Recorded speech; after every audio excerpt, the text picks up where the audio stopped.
Hi YouTube, and welcome back to another quality discussion with George. Today we're going to talk about these few brands. First we have the Spyderco Caspian Salt. Now this knife overall has a really good build quality, except one major feature that was terrible is the cutting hook here. So when I first got the knife, I try to do this, and for any like functional cutting hook, doing so should cut this thing to half by now, but you can use as much force as you want. It wouldn't cut anything because this cutting hook was just not working at all from the day I got it until now. I even made an effort to try to sharpen the cutting hook myself. It ends up really ugly now, but it still doesn't cut anything. If you have ever owned any cutting hooks on a knife or anything, you know, like they usually do a grind on one side, like a chisel grind, but this cutting hook for some reason has two sides both grind down, and which is very unusual. I don't know if that's the reason why this cutting hook does not work. Yeah, so that's a major design quality problem for me. So we're gonna say the cutting hook doesn't work. It's a quality problem, and it's grind on both sides. I think that's probably a design flaw. Next thing we have is the Benchmade 940. When I first got the knife, the edge on this thing would not slice paper at all. I can't show you the initial edge sharpness because I obviously have sharpened this myself in the last few years, and now it's much sharper. But when I first got the knife, like many of the Benchmade knives during that time, like something around 2010s, I think the edge sharpness was very average back then. It wouldn't slice open the paper. It wouldn't do it. Just tear. It would only tear the paper open. So the very dull edge right from the factory is definitely a quality issue.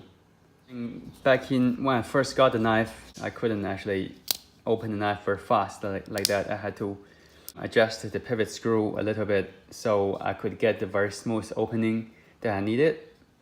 In the hindsight, I believe that was just because I wasn't good at flick opening the knife. So as soon as I adjust the screw to loosen it, from that point onwards, this pivot screw will loosen all the time. Like I put it in the pocket, played with the knife a few times, and the pivot screw will fall out. Like the pivot screw needed a thread lock to actually maintain in position. And I'm gonna show you just another machine screw from just anything. It's generic.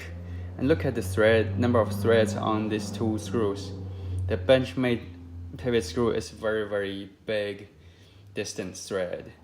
There's almost probably about 5 threads on this pivot screw, whereas like for the same length, you have about 10 threads on this screw. So the number of threads does matter because I think the more number of threads, the harder it is for this thing to get loosened. And Benchmade for some reason chose this very see 1, 2, 3, 4, 5, whereas like you get this thing which is about 10 threads for the same amount of length. So I think that was actually a poor design. They should have chosen something with more threads. So at this stage, if you ever get a Benchmade knife or something and they have this type of screw, if you loosen the screw, you're gonna have to put like thread lock on it to maintain the screw. Otherwise, it will just fall out like when you play with the knife. So the omega springs on the axis lock is actually the one weak point of this whole mechanism. So when I had my first Benchmade 940, I had this knife opening and closing it all the time.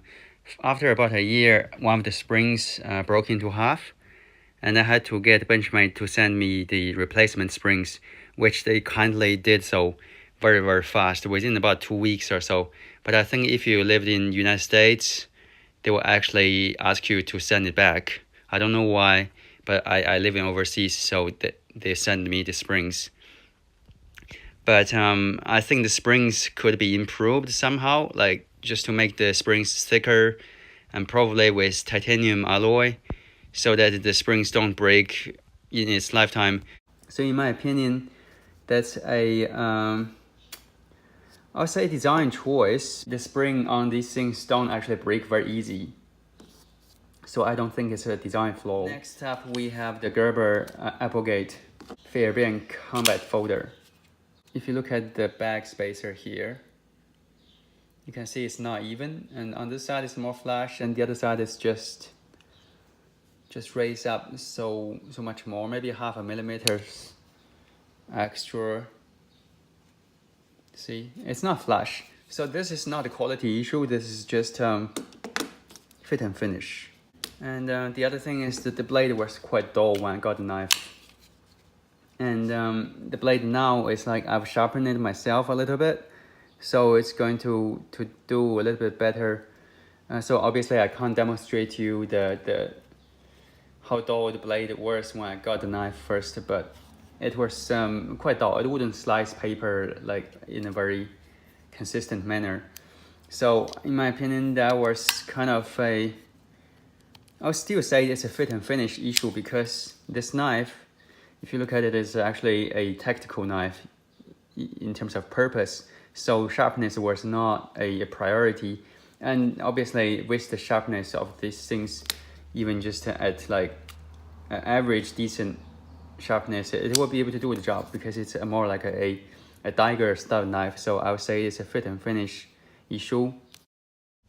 And for the Winger Journeyman knife, I have to say that this is no longer valid. The knife is fully functional and there's no quality issue at all. Yeah, so I do apologize that I didn't do my cut test properly, because this knife, it doesn't look like there's much edge put on.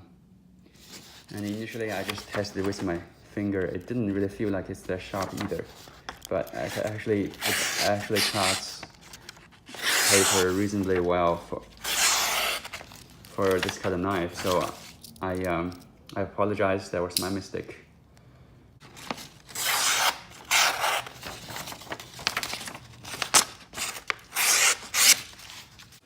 Thank you very much for watching this video. I hope you enjoyed it. I'll see you next time. Don't forget to subscribe, like, and share.